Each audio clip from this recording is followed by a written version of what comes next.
আজ আমি বানালাম পটল ছানার ডালনা। তো তার জন্য প্রথমেই কিছু মশলা আগে জোগাড় করে নিন। 1 চামচ জিরে গুঁড়ো, 1 চামচ ধনে গুঁড়ো, আধা চামচ লাল লঙ্কার গুঁড়ো, 3টে শিলপাটায় একসঙ্গে বেটে নিন।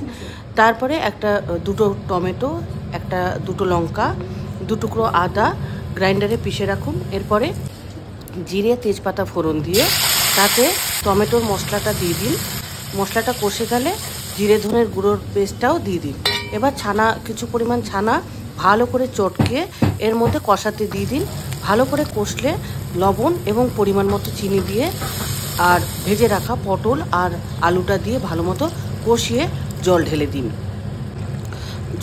ঝোল ফুটে এলে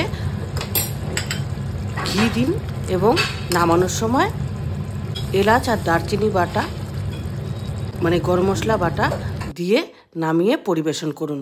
খুব স্বাদের হয়, অবশ্যই টেস্ট করবেন।